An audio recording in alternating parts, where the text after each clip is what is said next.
Bonsoir, au sommaire de cette édition.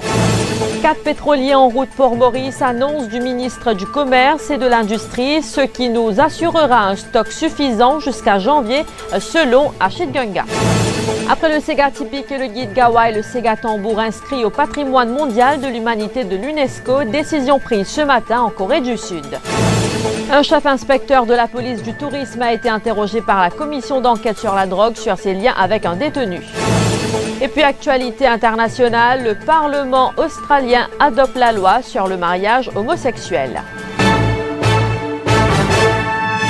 4 tankers transportant des produits pétroliers sont attendus à Maurice dans les prochains jours, annonce du ministre du Commerce qui était face à la presse cet après-midi. Achid Gunga a balayé d'un revers de main les spéculations de pénurie et n'a pas souhaité donner plus de détails sur les tankers et leur cargaison. Il assure ce nouveau stock de carburant durera jusqu'au mois de janvier.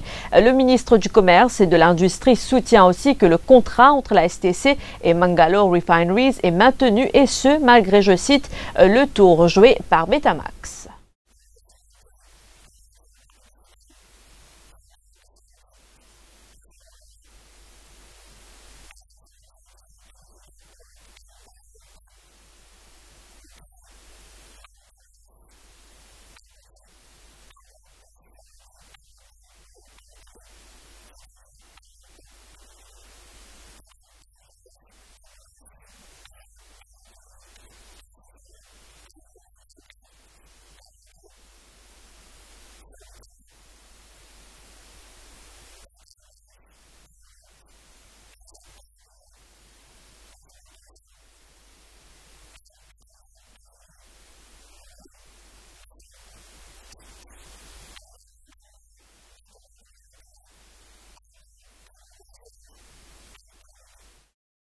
Bonne nouvelle, en ce jeudi 7 décembre, le Sega tambour de Rodrigue fait désormais partie du patrimoine culturel immatériel de l'humanité.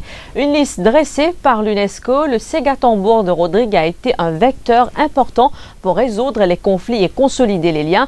C'est ce qu'a indiqué le président du corps d'évaluation lors de sa présentation. Le ministre des Arts et de la Culture, Pradip Rupen, a fait le déplacement en Corée du Sud pour l'occasion.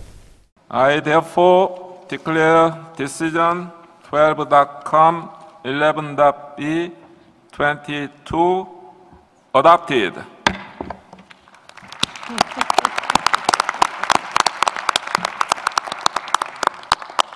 Congratulations, Mauritius.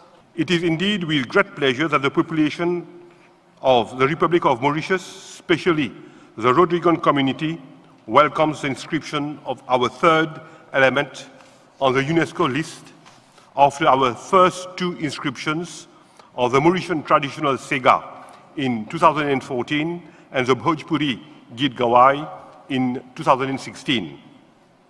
This inscription further promotes the Republic of Mauritius on the International Intangible Cultural Heritage Map.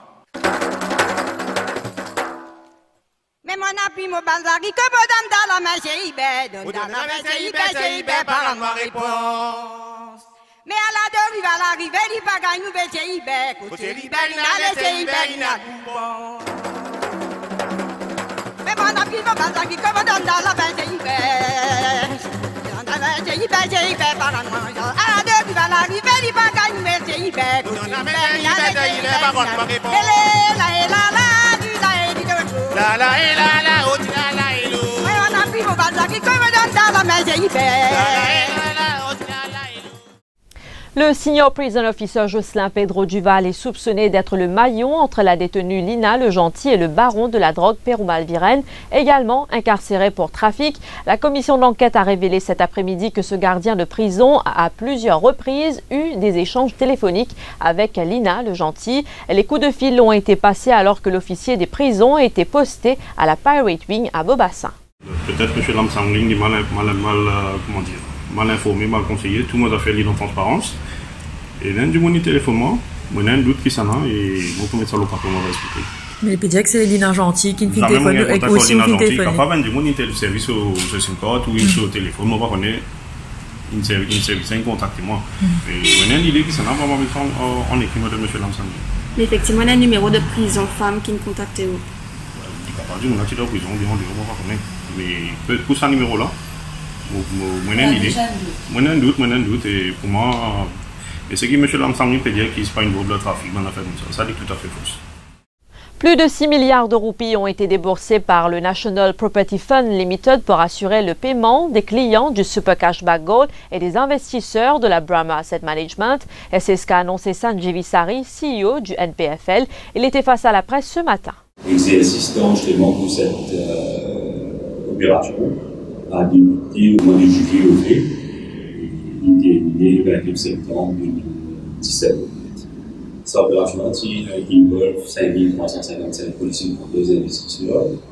Donc, en termes de chiffres, sur les 5355 policiers pour 2 investisseurs, il y a 5094 qui ont complété les enregistrements, 7000 qu'on utilise. Il y a 5094 investisseurs et policiers ont tous été répétés. Ils ont convoqué aussi à vous.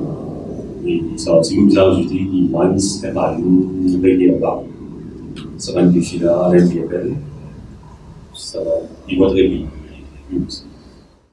Un cadavre en état de décomposition avancée retrouvé sur un terrain en friche à Saint-Joseph, Terre-Rouge ce matin. Il s'agit de Eman Ketou, âgé de 28 ans. Cet habitant de Plaine-des-Papayes était porté manquant depuis le 30 novembre dernier. L'autopsie n'a pu déterminer la cause exacte du décès vu la décomposition avancée du cadavre. À l'étranger, le Parlement australien a adopté ce jeudi la loi sur le mariage homosexuel. Le gouverneur général Peter Cosgrove, le représentant en Australie de la reine Elisabeth, doit désormais signer cette loi, ce qui devrait être chose faite dans les prochains jours. Le vote a été accueilli par des cris de joie, des embrassades et des applaudissements nourris dans la chambre basse du Parlement. Seuls 4 membres de la Chambre des représentants, qui compte 150 élus, se sont opposés au texte qui avait été adopté le 29 novembre au Sénat par 43 voix contre 12. Voilà, nous sommes arrivés à la fin de cette édition. Merci de votre attention. L'info en continu sur le www.defimedia.info.